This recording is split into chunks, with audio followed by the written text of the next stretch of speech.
Hema committee റിപ്പോർട്ടിലെ ഹൈക്കോടതി വിധിയും കേരളത്തിലെ മാധ്യമങ്ങളും. ഹേമ കമ്മിറ്റി റിപ്പോർട്ട് വന്നതിനെ തുടർന്ന് കേരള സർക്കാർ എന്തോ പാതകം ചെയ്തു എന്ന് വരുത്തി തീർക്കാനാണ് കേരളത്തിലെ മാധ്യമങ്ങൾ തുടക്കം തൊട്ട് ശ്രമിച്ചുകൊണ്ടിരിക്കുന്നത്. നിയമവ്യവസ്ഥകൾ എന്താണ് എന്ന് മനസ്സിലാകാഞ്ഞിട്ടല്ല. നിയമത്തെക്കുറിച്ച് അറിവില്ലായ്മ എന്ന് പറയുന്നത് ഒരു കുറ്റമായിട്ടൊന്നും നമ്മുടെ രാജ്യം കാണുന്നില്ല. പക്ഷെ മനഃപൂർവ്വമായി നിയമവ്യവസ്ഥകളെക്കുറിച്ച് അജ്ഞരാണ് എന്നടിച്ചുകൊണ്ട് വല്ലാത്ത നിയമവൈരുദ്ധ്യമാണ് ഇന്ന് നമ്മുടെ കേരളത്തിലെ മാധ്യമങ്ങൾ പ്രകടിപ്പിച്ചുകൊണ്ടിരിക്കുന്നത്. ഹേമ കമ്മിറ്റി റിപ്പോർട്ടിലെ വിവരങ്ങളെല്ലാം ഹൈക്കോടതിക്ക് മുദ്രവെച്ച കവറിൽ കൈമാറണം. ഇതായിരുന്നു കേരള ഹൈക്കോടതിയുടെ വിധി. കേരള സർക്കാർ അതിന് സ്വാഗതം ചെയ്തു.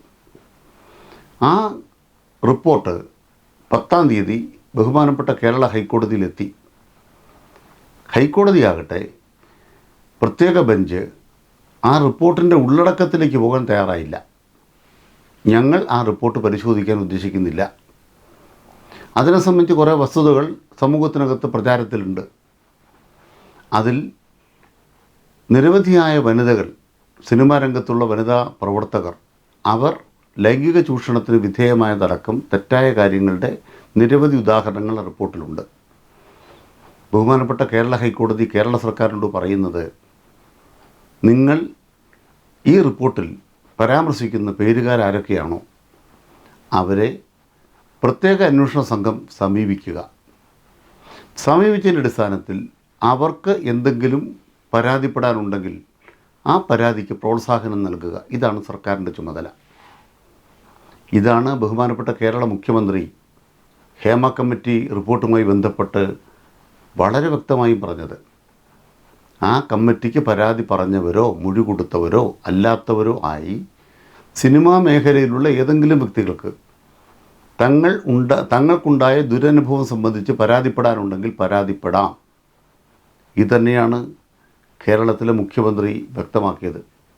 പക്ഷെ മുഖ്യമന്ത്രി അത് വ്യക്തമാക്കിയിട്ടും മാധ്യമങ്ങൾ മുഖ്യമന്ത്രിയെ വിടാൻ തയ്യാറല്ല.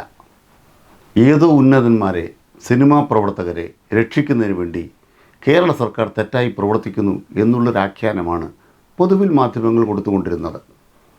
ബഹുമാനപ്പെട്ട ഹൈക്കോടതി ഇതുമായി ബന്ധപ്പെട്ട കേസ് കൈകാര്യം ചെയ്യാൻ തീരുമാനിച്ചപ്പോൾ സ്വാഗതം ചെയ്തുകൊണ്ട് സർക്കാർ പറഞ്ഞത്, ഇനി കോടതി പറയുന്ന പോലെ ചെയ്യാം. കോടതി ആ റിപ്പോർട്ട് പരിശോധിച്ചിട്ട് ഏതെങ്കിലും സംഭവത്തിൽ ആരുടെയെങ്കിലും പേരിൽ കേസെടുക്കാൻ പറഞ്ഞിട്ടുണ്ടോ? മാധ്യമ വാർത്തകൾ കേൾക്കുമ്പോൾ കേരള സർക്കാരിനെ കുടഞ്ഞു, മറ്റതാണ് മറിച്ചതാണ്, ഇതുവരെയുള്ള സംഭവങ്ങൾ എന്താണ്, ഞെട്ടിപ്പോകുന്ന തരത്തിലാണ് കോടതി പെരുമാറിയത് തുടങ്ങിയ ആഖ്യാനങ്ങളാണ്. അത്തരം ആഖ്യാനങ്ങൾക്കൊന്നും യാതൊരു തരത്തിലുള്ള സ്കോപ്പുമില്ലാത്ത വിധം വളരെ വ്യക്തമായും കോടതി വിധി ലഭ്യമാണ്. ആ കോടതി വിധി വായിച്ചു നോക്കണം. കോടതി വിധി പറയുന്നൊരു പ്രധാനപ്പെട്ട കാര്യം, കേരള സർക്കാർ നിയോഗിച്ച വനിതാ IPS ഉദ്യോഗസ്ഥന്മാർ ഉൾപ്പെടുന്ന അന്വേഷണ സംഘത്തിൻ്റെ നടപടികൾ, ആ നടപടികൾ സർക്കാർ മുന്നോട്ട് കൊണ്ടുപോകുന്നതിന് പൂർണ്ണ വിശ്വാസമാണ് ഹൈക്കോടതിക്ക്. അതുകൊണ്ട് അവർ തന്നെ ഈ റിപ്പോർട്ട് പരിശോധിക്കുന്ന ചുമതല ഏറ്റെടുക്കണം. രണ്ടാമത്, അവരിൽ ഒരാൾ പോലും തന്നെ മാധ്യമങ്ങളോട് സംസാരിക്കേണ്ടതില്ല. കാരണം എന്താണ്? മാധ്യമങ്ങൾക്ക് ഹേമ കമ്മിറ്റിയോ അതുമായി ബന്ധപ്പെട്ട് പരാതിക്കാരായ ആളുകൾ പറയുന്ന വിഷയങ്ങളോ അവരുടെ വിഷയങ്ങൾക്കുള്ള പരിഹാരമോ അല്ല ലക്ഷ്യം. ഒരു സിനിമയിൽ അന്തരിച്ച ബഹുമാന്യ നടൻ ഇന്നസെൻ്റ് ഒരു കഥാപാത്രമായി സ്വന്തം ലേഖകൻ എന്ന സിനിമയിൽ അഭിനയിക്കുമ്പോൾ പറയുന്ന ഒരു കാര്യം ഇപ്പോൾ ഓർമ്മ വരികയാണ്. ഒരു വിമാനം ആകാശത്തൂടെ പറന്നു പോകുന്ന വാർത്തയല്ല. അതേസമയം ആ വിമാനത്തിന് എന്തെങ്കിലും തകരാർ സംഭവിച്ചാലോ, അപകടം സംഭവിച്ചാലോ അത് വാർത്തയാണ്. അപ്പം നമുക്കെന്തെങ്കിലും ചെയ്യാനുണ്ടെങ്കിൽ വിമാനത്തിന് അപകടം വരണം, ഇല്ലെങ്കിൽ തീവണ്ടികൾ അത് പാളത്തിലൂടെ ഓടിക്കൊണ്ടു പോയിരുന്ന വാർത്തയല്ല. കൂട്ടിയിടിച്ചാലോ നമുക്ക് വാർത്തയ്ക്കുള്ള സമയമായി. വാർത്ത നിർമ്മിക്കപ്പെടേണ്ടത് നമ്മുടെ ആവശ്യമാണ്. അതുകൊണ്ട് വാർത്ത എന്ന് പറയുന്നത് സമൂഹം ശരിയായി നടക്കുന്നതല്ല. ഇതാണ് ഇന്നസെൻ്റ് സ്വന്തം ലേഖകൻ എന്നുള്ള ആ ചിത്രത്തിൽ സൂചിപ്പിക്കുന്നതായിട്ട് ഞാൻ മനസ്സിലാക്കുന്നത്. ഇപ്പോൾ എന്താ ഇവിടെ സംഭവിച്ചുകൊണ്ടിരിക്കുന്നത്? കേരളത്തിലെ സിനിമാ മേഖലയിലെ മഹാനടന്മാരടക്കം മുഴുവൻ പേരെയും പ്രതിയാക്കി കേസെടുക്കണം. സർക്കാർ എന്തിനാ ഈ രംഗത്തുനിന്ന് പിൻവാങ്ങുന്നു എന്നൊരു ആഖ്യാനം ഉണ്ടാക്കുന്നത്? സർക്കാർ സ്ത്രീകൾക്കെതിരാണ് എന്ന കള്ളം പ്രചരിപ്പിക്കുന്നത്? ബഹുമാനപ്പെട്ട ഹൈക്കോടതി പറഞ്ഞിരിക്കുന്നത്, ഹേമ കമ്മിറ്റി റിപ്പോർട്ടിൽ മൊഴി കൊടുത്ത വനിതകളെ സമീപിച്ച് അവർക്ക് പരാതിയുണ്ടെങ്കിൽ മാത്രം മുന്നോട്ട് പോകണം. അത് അവരുടെ ഐഡൻറ്റിറ്റി വെളിപ്പെടുത്താൻ യാതൊരു തരത്തിലും തയ്യാറാകാതെ രഹസ്യമായി കൈകാര്യം ചെയ്യണം. പക്ഷെ നമുക്കറിയാം, എത്ര രഹസ്യമായി കൈകാര്യം ചെയ്താലും ഒരു സിനിമയിലെ നടൻ നടി അവരൊരു പരാതിക്കാരനായി അല്ലെ എതിർകക്ഷിയായി നിൽക്കുകയാണെന്നുണ്ടെങ്കിൽ നിങ്ങൾക്ക് ആ വ്യക്തിയുടെ പേര് പറയാതെ തന്നെ ആ കാര്യം സമൂഹത്തെ അറിയിക്കാൻ എന്താ ബുദ്ധിമുട്ട്? ഒരു ബുദ്ധിമുട്ടുമില്ല. ഒരു സീൻ കാണിച്ചു കൊടുത്താൽ മതിയല്ലോ. നമ്മുടെ നാട്ടിലെ ഓൺലൈൻ ചാനലുകൾ ചെയ്തുകൊണ്ടിരിക്കുന്ന കാര്യം എന്താണ്? മറുനാടൻ മലയാളിയെ പോലുള്ള മാധ്യമങ്ങൾ നമ്മുടെ നാട്ടിലുള്ളപ്പോൾ എന്തെല്ലാം തരത്തിലാണ് ഇവിടെ അത്തരം ആഖ്യാനങ്ങൾ വികസിപ്പിക്കുന്നത് എന്ന് നാം മറന്നു പോകരുതല്ലോ. അവിടെയാണ് നമ്മൾ കൃത്യമായിട്ട് സർക്കാർ പറയുന്നത്. സ്വകാര്യത സംരക്ഷിക്കാൻ സർക്കാർ ശ്രമിച്ചു. അതും സ്ത്രീപക്ഷ നിലപാടാണ്. ഒരു സ്ത്രീ അപമാനിക്കപ്പെട്ടു സിനിമാ മേഖലയിൽ കൊല്ലങ്ങൾക്ക് മുമ്പായിരിക്കും. അതിനുശേഷം അവർ ജീവിതത്തിൻ്റെ നിരവധി വഴികളിലൂടെ കടന്നുപോയി വിവാഹത്തിലൊക്കെ എത്തി കുട്ടികളൊക്കെയായി കുടുംബമായി ജീവിക്കുന്നു. സിനിമാ മേഖല തന്നെ വിട്ടു. മുമ്പ് അനുഭവിച്ച കാര്യങ്ങളോ അറിഞ്ഞ കാര്യങ്ങളോ ആ കമ്മീഷൻ മുന്നിൽ പറഞ്ഞിട്ടുണ്ടാവും. അത് പറഞ്ഞു പോയി എന്നതോടുകൂടി അവരെല്ലാം കോടതികളിലേക്ക് വലിച്ചിഴക്കപ്പെടണോ? പോലീസ് സ്റ്റേഷനിലേക്ക് വലിച്ചിഴക്കപ്പെടണോ? ഇവരുടെ പേരുകൾ നാട്ടിൽ പ്രചരിപ്പിക്കപ്പെടണോ? അവർ സിനിമാ മേഖലയെ ശുദ്ധീകരിക്കാൻ വേണ്ടി ഉണ്ടായ സംഭവങ്ങളുടെ വസ്തുതാപരമായ വിവരണം നടത്തിയതിനപ്പുറം ഒരു നിയമ നടപടിക്ക് അവർ തയ്യാറല്ല. അല്ലെങ്കിൽ പണ്ടേ ഒരു കേസ് കൊടുക്കുമല്ലോ. അവരുടെ കയ്യിൽ ആരെങ്കിലും പിടിച്ചിട്ടുണ്ടോ? ഇപ്പം നമ്മുടെ നാട്ടിലെ മാധ്യമങ്ങളെല്ലാം പറയുന്നത് Lalithakumari versus state of U P 2014 കേസാണ് Lalithakumari versus state of U P. അതിലെ മാർഗനിർദ്ദേശം കേരളം ലംഘിച്ചു. എന്താണ് ലളിതകുമാരി കേസിൽ പറയുന്നത്? അവിടെ ഒരു ഗാർഹിക പീഡനമാണെങ്കിൽ, ഫോറിനിൻ്റെ ഭാര്യ ഭർത്താവ് ബന്ധത്തിലൊരു കാര്യമാണെങ്കിൽ, വിജിലൻസിൻ്റെ കാര്യങ്ങളുമായി ബന്ധപ്പെട്ട് സൂക്ഷ്മമായ തെളിവ് പരിശോധന ആവശ്യമുള്ള സന്ദർഭങ്ങളിൽ ഒരു പരാതി കിട്ടിയാൽ ഉടനെ അന്വേഷിക്കണം എന്നല്ല പറയുന്നത്. ഒരു ക്വിക്ക് വെരിഫിക്കേഷനിലേക്ക് പോകണം, നിശ്ചിത സമയത്തിനകത്ത് തീർക്കണം, QB എന്ന് പറയും. അതേസമയം അതിൽ തന്നെ പ്രധാനപ്പെട്ടൊരു കാര്യം എന്താ പറയുന്നത്? ഒരു ക്രിമിനൽ കുറ്റം ഗൗരവതരമായ നിലയ്ക്ക് നടന്നു എന്ന് ബോധ്യപ്പെട്ടാൽ തത്സമയം കേസെടുത്തിരിക്കണം. അത് കൃത്യമാണ്, വ്യക്തമാണ്. പക്ഷേ ക്രിമിനൽ കുറ്റം നടന്നു എന്ന് എങ്ങനെ ബോധ്യപ്പെടും? ബോധ്യപ്പെടേണ്ട ഉദ്യോഗസ്ഥന് എവിടെ വെച്ച് നടന്നു, ആരാണ് പീഡിപ്പിക്കപ്പെട്ടത്, ആരാണതിൽ എതിർസ്ഥാനത്തുള്ളത്, ഏത് ദിവസമാണ് സംഭവം, ഇത്തരം കാര്യങ്ങളിലൊക്കെ വ്യക്തത വന്നുള്ള വിവരം കിട്ടിയില്ലെങ്കിൽ എന്തായിരിക്കും അവസ്ഥ? ഇപ്പോൾ 2-3 ചിത്രങ്ങളിൽ അഭിനയിച്ച ചില സിനിമകൾ നമുക്കെല്ലാം അറിയാവുന്ന ചില ആളുകളുമായി ബന്ധപ്പെട്ട ചില പരാതികളും ചില കേസുകളും വന്നിരിക്കുന്നു. ഒരു കേസ് നോക്കൂ. ഒരു സിനിമാ പ്രവർത്തകനെതിരായിട്ട് വന്ന കേസിൽ ഒരാരോപണം വരുന്നു. ആരോപണത്തിന് വിധേയമാകുന്ന സ്ഥലം എവിടെയാണോ ആ സ്ഥലം ഒരു ഹോട്ടലാണ്. ആ ഹോട്ടൽ ആരോപണ വിധേയമായ സമയത്ത് നിർമ്മിച്ചിട്ടേ ഇല്ല. കേസെടുത്ത കേസുകളിലെ അവസ്ഥയാണ്. വേറൊരു സംഭവം ഇന്ത്യയിൽ വെച്ചല്ല നടക്കുന്നത്. ഇന്ന തീയതികളിൽ തെറ്റായി ശാരീരികമായി ലൈംഗികമായി ദുരുപയോഗിക്കപ്പെട്ടുവെന്ന് ഒരു പരാതിയാണ്. പരാതി എതിർക്കുന്ന ആളെന്താ ചെയ്യുന്നത്? FIRലെ ഫാക്ട് നോക്കുമ്പോൾ ഇന്ന തീയതിയിലാണ് പരാതിക്ക് ആക്ഷേപമായ സംഭവം ഉണ്ടായതായി പോലീസ് സ്റ്റേഷനിൽ മൊഴി കൊടുത്തിരിക്കുന്നത്. അദ്ദേഹം എന്താ ചെയ്യുന്നത്? മാധ്യമങ്ങളുടെ മുമ്പ് വന്നിട്ട് വെല്ലുവിളിക്കുകയാണ്. എന്നിട്ട് പറയുകയാണ്, ഞാൻ മാത്രമല്ല, എൻ്റെ കൂടെ ഇന്നവരുണ്ടായിരുന്നു. ആ സിനിമയിലെ നായിക പറയുകയാണ്, എൻ്റെ കൂടെ അഭിനയിച്ച ആളല്ലേ, ഈ സമയത്ത് വിദേശത്ത് വന്നിട്ട് ഇപ്രകാരം ഒരു സംഭവം ചെയ്തു എന്ന് പറഞ്ഞാൽ ആളെ തറക്കാനല്ലേ? നമ്മുടെ മുമ്പിലുള്ള ചില ഉദാഹരണങ്ങൾ മാത്രമാണ് ഞാൻ പറഞ്ഞത്. ഇതിനർത്ഥം എന്താണ്?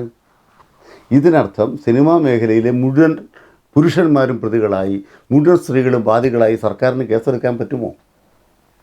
ഒരു സംഭവം എന്ന് പറഞ്ഞാൽ എവിടെ നടന്നു, എപ്പോൾ നടന്നു, ഏത് തീയതിയിൽ നടന്നു, എന്താണ് ആ സംഭവത്തിൽ ഉൾപ്പെട്ട കാര്യങ്ങൾ, അതിൻ്റെ ഭാഗമായി ആർക്കാണ് പരിക്ക് പറ്റുന്നത്, ആർക്കാണതിൽ പരാതിയുള്ളത്, ആർക്കെതിരെയാണ് പരാതി തുടങ്ങി എത്രയോ കാര്യങ്ങൾ വന്നാലാണ് ഒരു കംപ്ലൈൻറ്റ്, ക്രിമിനൽ നടപടി നിയമത്തിൻ്റെ കംപ്ലൈൻറ്റ് എന്ന് പറയുന്ന വിഭാഗത്തിലേക്ക് അത് വരിക. ക്രിമിനൽ നടപടി നിയമത്തിൻ്റെ 154 വകുപ്പ് പ്രകാരം ഒരു FIR എടുക്കാൻ തക്കവണ്ണം അതിൽ കാര്യങ്ങൾ എത്തുക. ഇതൊന്നും മനസ്സിലാക്കാതെ സർക്കാരിന് ആരെയും രക്ഷിക്കാനുണ്ട്. ഇപ്പോൾ ഹൈക്കോടതി അങ്ങ് കേരള സർക്കാരിന് കുടഞ്ഞിരിക്കുകയാണ്. ഒരു കുടച്ചിലുമില്ല.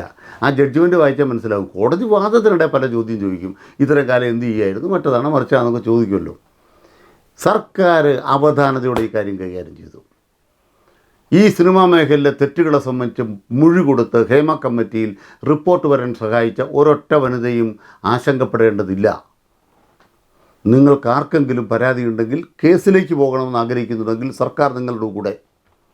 അതല്ല, വസ്തുതകൾ വെളിപ്പെടുത്തേണ്ടതില്ല എന്ന് ഞങ്ങൾ ആഗ്രഹിക്കുന്നു, നിങ്ങളോടൊപ്പം സർക്കാർ. ഈ വിഷയങ്ങളെല്ലാം ഉയരുമ്പോൾ ഏറ്റവും തൻ്റെ ഇടത്തോടെ നിലപാട് സ്വീകരിച്ച WCC സിനിമയിലെ വനിതാ കൂട്ടായ്മ, അവർ മുഖ്യമന്ത്രിയെ ചെന്ന് കണ്ടു. ഈ ഹൈക്കോടതി വിധിക്ക് ശേഷമാണ്. എന്താ അവർ മുഖ്യമന്ത്രിയോട് പറയുന്നത്? ഹൈക്കോടതി വിധിയെ തുടർന്ന് ഞങ്ങൾക്കൊരാശങ്കയുണ്ട്. എന്താണ്? പരാതി കൊടുത്ത അല്ലെങ്കിൽ മൊഴി കൊടുത്ത സ്ത്രീകളെല്ലാം അപകടത്തിലേക്ക് വരാൻ ഇടയാകരുത്. അവരുടെ സ്വകാര്യത സംരക്ഷിക്കണം. അവരിൽ താല്പര്യപ്പെട്ടവർ മാത്രം ഇറങ്ങിത്തിരിച്ചാൽ മതി. അതുകൊണ്ട് താല്പര്യപ്പെട്ടവർ ഏതെങ്കിലും തരത്തിൽ ഒരു വ്യവഹാരത്തിന് ഇറങ്ങിത്തിരിച്ചാൽ സർക്കാർ പിന്തുണ കൊടുക്കുക, അത് നമ്മൾ ചെയ്യും. അതിനപ്പുറത്തേക്ക് സർക്കാർ പോകരുതെന്ന് വനിതകളുടെ കൂട്ടായ്മ തന്നെ ആവശ്യപ്പെട്ടതിന് കാരണം എന്താണ്? മാധ്യമങ്ങളുടെ ആരോപണത്തിന് നിന്നു കൊടുക്കാൻ ഞങ്ങൾ തയ്യാറല്ല എന്നാണ് വനിതകളുടെ കൂട്ടായ്മ പറയുന്നത്. അത് മനസ്സിലാക്കണം. ആ കൂട്ടായ്മയിലെ ഒരു നടിയായിരുന്നു രേവതി. അവരെക്കുറിച്ചും ഈ കാലഘട്ടത്തിൽ വന്ന കഥകൾ നമ്മൾ കേൾക്കൂ. അപ്പം നാട്ടിലെ ആളുകൾക്ക് ആരെക്കുറിച്ചും എന്തു പറയാവുന്ന ഒരു അന്തരീക്ഷം ഉണ്ടാക്കാൻ സാധ്യമാക്കണം എന്ന് കണ്ടുകൊണ്ട് കോലാഹലം ഉണ്ടാക്കുന്നത് നാടിന് നല്ലതാണോ എന്നെല്ലാവരും ചിന്തിക്കേണ്ടതുണ്ട്. അതുകൊണ്ട് ബഹുമാനപ്പെട്ട കേരള ഹൈക്കോടതി കൃത്യമായും ഈ കേസിനകത്ത് നൽകിയിരിക്കുന്ന വിധി സർക്കാരിന് സഹായകരമാണ്, സർക്കാരിനെതിരല്ല. സർക്കാർ നിലപാടുകളെ ശരിവെക്കുകയാണ്. അതിനടിസ്ഥാനത്തിൽ ഹേമ കമ്മിറ്റി റിപ്പോർട്ടിൽ പല തലങ്ങളിട്ട്, ഹേമ കമ്മിറ്റി റിപ്പോർട്ടിൽ പ്രകാരമുള്ള 10-18 തലങ്ങളിൽ ഒരു തലം എന്ന് പറയുന്നത് എല്ലാ സിനിമകളിലും കൃത്യമായി നിർവഹിക്കപ്പെടേണ്ട പരാതി പരിഹാര സമിതികളാണ്. അതുണ്ടാകണം. അതിലേക്ക് നിയമനിർമ്മാണത്തിൽ സർക്കാർ പോകാൻ ശ്രമിക്കുന്നു. അതിനാണ് കോൺക്ലേവ് അടക്കം സംഘടിപ്പിക്കുന്നത്. അതിൽ ധാരാളം കാര്യങ്ങൾ നടപ്പാക്കി കഴിഞ്ഞു. ഒരു പ്രമുഖ നടൻ ഒരു പ്രമുഖ നടിയെ അപമാനിക്കാൻ കൂട്ടുകുന്നു അല്ലെങ്കിൽ ഗൂഢാലോചന നടത്തി എന്ന കേസാണല്ലോ ഏറ്റവും നല്ല നിലയ്ക്ക് സർക്കാർ കൈകാര്യം ചെയ്തത്. അതേ തുടർന്ന് നമ്മുടെ സിനിമാ മേഖലയിൽ കഴിഞ്ഞ 4 വർഷമായി ആവർത്തിക്കപ്പെടുന്ന കാര്യങ്ങളല്ല ഇപ്പോൾ ഈ പറഞ്ഞുകൊണ്ടിരിക്കുന്നത്. ഹേമ കമ്മിറ്റി വെച്ച് കഴിഞ്ഞപ്പോൾ തന്നെ എത്രയോ കാര്യങ്ങൾ ക്ലിയറാക്കാൻ കഴിഞ്ഞു. ദിലീപിനെ അറസ്റ്റ് ചെയ്ത കേസ്, അതോടുകൂടി എത്രയോ കാര്യങ്ങൾ ക്ലിയറാക്കാൻ കഴിഞ്ഞു. പിന്നീട് സിനിമാ മേഖലയിൽ ആ നിലവാരത്തിൽ തെറ്റുകൾ നടക്കുന്നുണ്ടോ ഒന്ന് പരിശോധിക്കാം. ആക്ഷേപങ്ങൾ വന്നതെല്ലാം അതിനു മുമ്പുള്ള കാലമാണ്. അതിനു മുമ്പുള്ള കാലം ആക്ഷേപ വിധേയമാണ്. അന്ന് UDF ആണ് ഭരിക്കുന്നത്. ചില ആളുകൾ പറയുന്നത് സർക്കാർ FIR എടുക്കാത്തതിന് കാരണം മുഖ്യമന്ത്രിക്ക് ആരെയോ രക്ഷിക്കാനുണ്ട്, അല്ലെ പാർട്ടിക്ക് ആരെയോ രക്ഷിക്കാനുണ്ട്. ബഹുമാനപ്പെട്ട ഉമ്മൻചാണ്ടി പ്രതിയായ കേസ് വന്നു, സോളാർ പീഡന കേസ്. KC വേണുഗോപാലുണ്ട്, ഹൈബി ഈഡനുണ്ട്, അബ്ദുള്ളക്കുട്ടിയുണ്ട്, മറ്റു പല കോൺഗ്രസ് UDF നേതാക്കന്മാരുമുണ്ട്. അതിൽ അന്വേഷണ കമ്മീഷൻ റിപ്പോർട്ട് വന്നപ്പോൾ റിപ്പോർട്ടിൻ്റെ അടിസ്ഥാനത്തിൽ കേരള സർക്കാർ FIR എടുത്തു. FIR എടുത്തപ്പോൾ ആരാണ് പരാതിക്കാരി എല്ലാവർക്കും അറിയാം. സോളാർ കേസിൽ നമുക്കറിയാവുന്ന വനിത. ആർക്കെതിരെയാണ് പരാതി? ഈ പറഞ്ഞ പേരുകാർക്കെതിരെ പരാതി. അപ്പോൾ ആളെ അറിയാം, ആരാണ് പരാതിക്കാരി എന്നറിയാം, എവിടെ വെച്ച് എന്ത് സംഭവം ഉണ്ടായി എന്നും അവർ പറഞ്ഞിട്ടുണ്ട്. അതിൽ ആ റിപ്പോർട്ടിലുണ്ട്. ആ റിപ്പോർട്ട് വെച്ച് കേസെടുത്തപ്പോൾ ബഹുമാനപ്പെട്ട കേരള ഹൈക്കോടതി പറഞ്ഞു. ഹൈക്കോടതി എന്താ പറഞ്ഞത്? ആ കേസ് ഒരു കാരണവശാലും രജിസ്റ്റർ ചെയ്യാൻ പാടില്ല. പരാതിക്കാരിക്ക് വേണമെങ്കിൽ കോടതി പോകാം. അങ്ങനെ പരാതിക്കാരി വേറെ പരാതി കൊടുത്തിട്ടല്ലേ സോളാർ കേസുമായി ബന്ധപ്പെട്ട് CBI അന്വേഷണത്തിലേക്ക് പോയ കേസുകൾ ഉത്ഭവിച്ചത്? മറന്നു പോകാമോ? അപ്പോൾ സോളാർ കേസിനകത്ത് ഉമ്മൻചാണ്ടിക്ക് കിട്ടിയ നീതി വേറെ ആർക്കും കൊടുക്കാൻ പാടില്ല എന്നാണോ പറയുന്നത്? നമ്മുടെ രാജ്യത്തൊരു നിയമവ്യവസ്ഥയുണ്ട്. ആ നിയമവ്യവസ്ഥ എന്ന് പറയുന്നത് എല്ലാവർക്കും ബാധകമാണ്. ആ ബാധകമായ നിയമവ്യവസ്ഥയിലാണ് പിണറായി വിജയൻ സർക്കാർ പ്രവർത്തിക്കുന്നത്. അതുകൊണ്ട് ഹേമ കമ്മിറ്റി റിപ്പോർട്ടിൽ പേര് പരാമർശിക്കുന്ന പരാതിക്കാരായ വനിതകളാണെങ്കിലും അല്ലാത്തവരാണെങ്കിലും അവർക്ക് മുന്നോട്ട് വന്ന് കേരളത്തിൻ്റെ നിയമവ്യവസ്ഥയിൽ ഉറപ്പ് നൽകാനാവും. ഇന്ത്യ മുഴുവൻ ആരവങ്ങൾ ഉയരുകയാണ്. ബംഗാളിൽ പറയുന്നു അവിടുത്തെ സിനിമാ പ്രവർത്തകർ ഞങ്ങൾക്ക് കേരള മോഡൽ നിലവാരത്തിൽ ഈ കാര്യങ്ങൾ പരിഹരിക്കണം. കർണാടകത്തിൽ ആവശ്യപ്പെട്ടിരിക്കുന്നു. തമിഴ്നാട്ടിലെ നടികർ സംഘം അതുമായി ബന്ധപ്പെട്ട നിലപാടെടുത്തിരിക്കുന്നു. ഇതാണ് കാണുന്നത്. കേരളം ഇക്കാര്യത്തിലും ഇന്ത്യക്ക് വഴിതെളിക്കുകയാണ്. പക്ഷേ നമ്മുടെ നാട്ടിലെ മാധ്യമങ്ങൾ സർക്കാരിനെ വിടാൻ ഉദ്ദേശിക്കുന്നില്ല. അതിന് കാരണം വ്യക്തമാണ്, എല്ലാവർക്കും അറിയാമല്ലോ. കേരളത്തിനകത്ത് കാര്യങ്ങൾ നന്നായി നടക്കരുത് എന്നാഗ്രഹിക്കുന്നവരാണ് വാർത്തകൾക്ക് വേണ്ടി അലയുന്നത്. അവരോട് പറയാൻ ആഗ്രഹിക്കുന്നത് നിങ്ങൾ ഈ കാര്യത്തിൽ നിരാശരാകും. നന്ദി.